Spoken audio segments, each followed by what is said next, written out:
Si vous étiez le témoin direct de l'horreur absolue, jusqu'où iriez-vous pour tenter de l'arrêter? Seriez-vous prêt à renoncer à votre vie, au risque d'entraîner des innocents avec vous?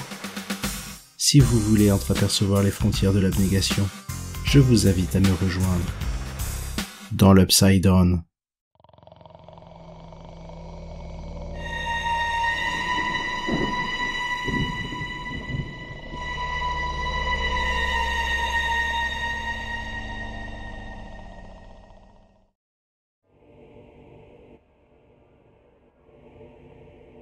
Ceci n'est pas mon histoire.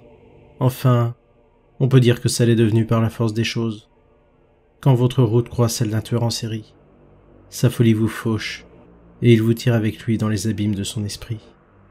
C'est ce qu'il s'est passé ce jour-là. Il s'appelait Léo, avait 27 ans. Il allait de petit boulot en petit boulot. Du moins, c'est ce que je pense. Il était livreur de repas à domicile à l'époque des faits. Je ne me souviens pas de tous les détails. Je sais juste que le piège s'est refermé sur lui, avant même qu'il puisse réaliser ce qui lui arrivait. Ce tueur l'avait ligoté sur un vieux fauteuil d'hôpital.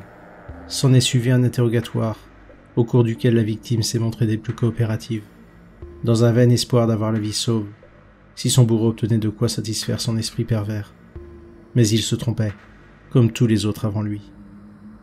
C'est alors que je suis apparu, avec ses prétendus souvenirs. Moi, la créature de cet esprit malsain, de ce psychophage, ce tueur qui continue de faire vivre ses victimes dans son esprit, absorbant leurs souvenirs, leur personnalité, pour les ajouter à sa collection.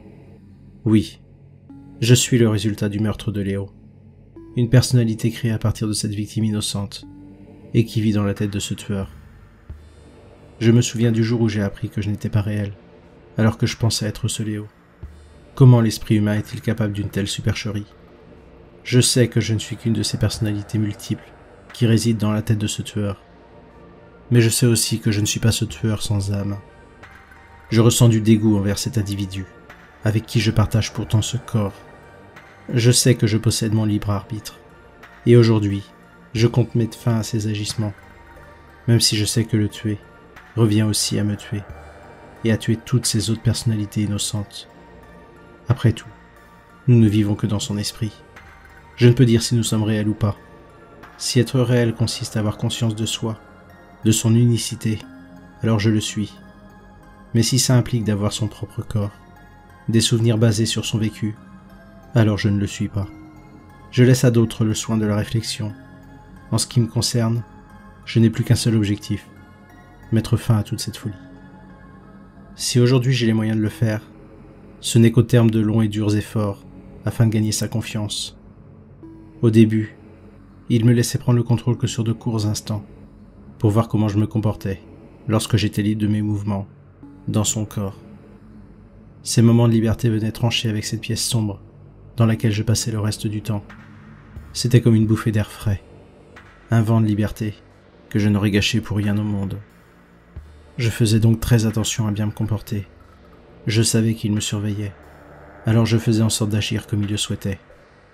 Et puis m'est venue cette idée de gagner son entière confiance, pour le prendre à son propre piège. Je voulais l'aveugler par sa propre confiance en moi, pour qu'il finisse par me laisser un contrôle entier sur son corps, sans aucune surveillance. Je ne suis pas fier de ce que j'ai fait pour l'obtenir, mais il faut parfois faire des sacrifices pour éradiquer le mal. Même si cela implique de devenir soi-même le mal, je n'ai rien qui excuse mes actes. Je l'ai fait parce que je le jugeais nécessaire. J'ai tout d'abord montré un intérêt sur ses bonnes actions, comme il les appelle.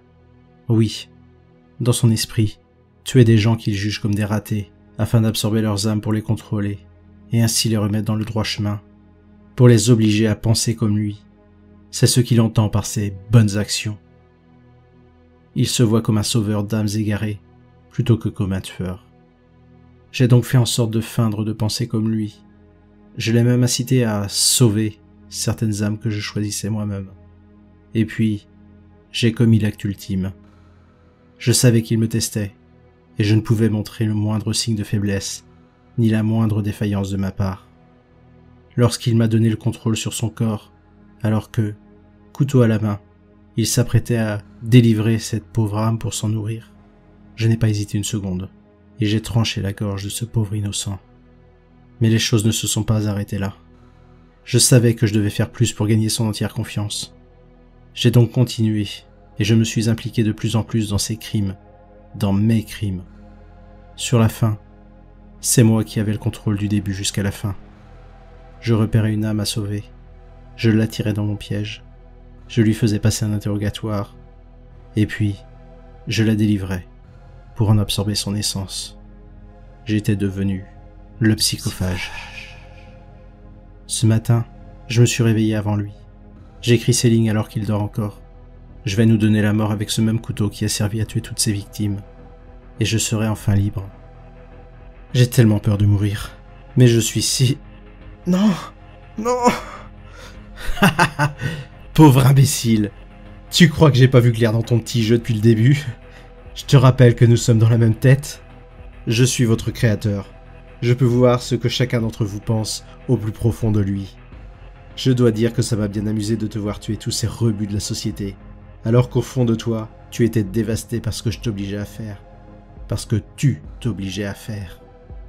Tu as été un très bon équipier. Mais il est temps pour moi de me débarrasser de toi, de te renvoyer au fond du trou, pour ne plus en sortir.